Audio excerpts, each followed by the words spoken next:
All right, what's up, everyone? Backstage again here, one Fight Night 38 with Lachlan Giles. Wow, causing a big upset here against Marcelo Garcia. Talk me through it, sir. You pulled off a big shock. A lot of people thought Marcelo would get the win, but you got it done. Yeah, it was very happy for my own performance. We started the match. I knew I wanted to pull guard. That was like kind of the thing that I didn't know how to do. Because it's like the one thing in one that's different is it has to be like an aggressive guard pull where you try to like get an immediate attack going, which is different to all other rule sets. So I kind of yesterday and even today I was sort of practicing how to do that. So we sort of came to the conclusion that putting a shin on top, getting an overhook and trying to dive under to a leg straight away. I can't even remember if that's what happened, but that's what I was trying to do anyway. And that got me, I had a really good like grip on the leg at the start, so I got a good entry early. Actually, no, I didn't get on the leg at the start because he kind of sprawled, but he stayed on top. Then as he went to pass around, I shot into K-guard. Got a grip on the leg, but he turned his knee. He was very good at turning his knee outwards, so I like to swing my other leg over, and he was denying me that ability, and he was holding my other leg to stop that. I thought about coming on top from that, but I was still trying to possibly try and get my leg over, and he slipped out.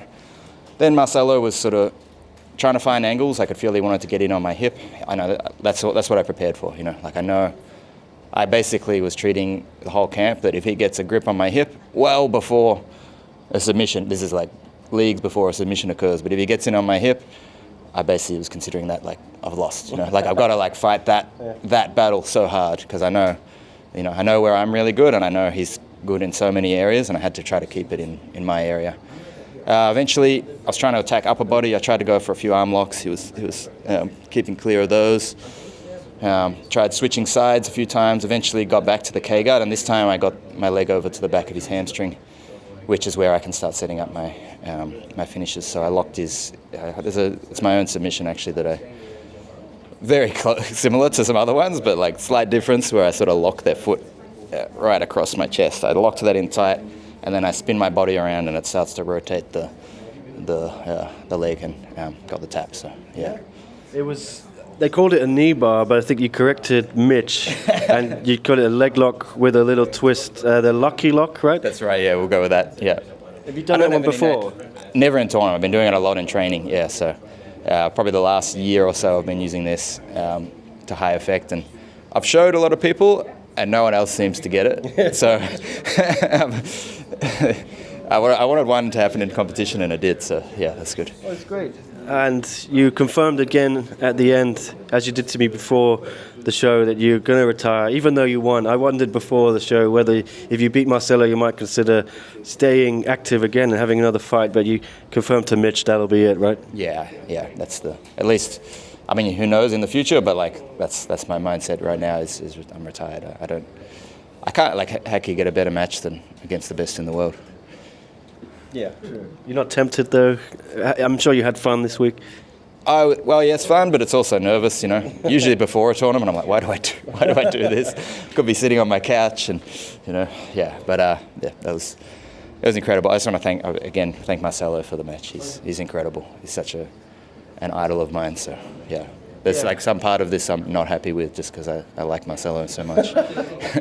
Yeah, I might be wrong. Someone messaged me on Twitter after I posted saying that was his first loss since 2009 ADCC or something. That's crazy. You have a piece of history there. Yeah, obviously he's been through a lot as well, so like we're both certainly like past our prime performances. I think he's 42 or maybe even 43 now. I'm not sure. I'm 39, so but I still see him as the best. Yeah. I thought you might get a bonus there. I thought Mitch was building up to it. Did you think you might get the 50K? I don't know. I have no idea. Hey, there's. I think I sort of. Anyway, I won't talk about contracts, but I don't know if I was up for a bonus or not. Okay. Yeah. Well, yeah, it looked like you might get it because it was a nice moment. You had the family in the ring, and it was your retirement. I thought maybe it'll happen, but not today. But it doesn't matter. You still had a great victory and a great experience, right? Yeah, it was great. It was really good. Thank you to the One team as well. It's been fantastically organise and run event, and it's been really professional. So yeah, it's great. Tom DeBlas was just in here as well, and Tom. he set this all up, didn't he? Yeah, Tom. So he messaged me in September about the match. So yeah, I'm glad he did. So yeah, he's been great. So yeah, thank you. Try and convince you to stay? I don't know. I mean, no one's tried too hard yet, but I I don't think I'll come back. But like, as in just from my own. The event was amazing. If I did, it would be back here. But, yeah.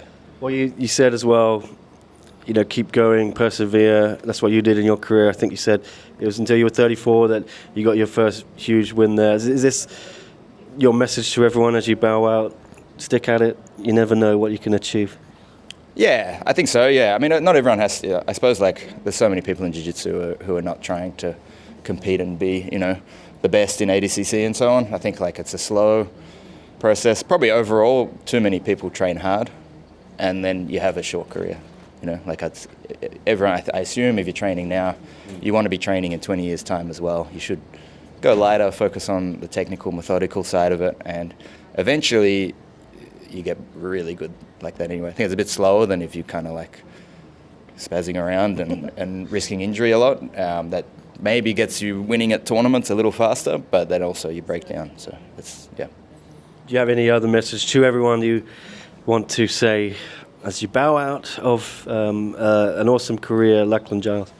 I said it at the end of that interview, but be more like Marcelo. That's what I think he's a great representative for the sport. I can't disagree with you. All right, thank you, Lachlan. Thank you. Yeah, and maybe see you again. Who knows? Maybe not. Yeah. All right. What's up, everyone? Dom Lau here, and you are watching Nick Atkins One Championship News. If you haven't already, be sure to like this video and all the rest, and of course, subscribe. Oh, you think I'm kidding? No, you should really do it. No, do it now. Don't scroll. No, don't stop. What are you doing? Don't even think about it. Don't even think about turning it off. Don't switch. Don't subscribe now.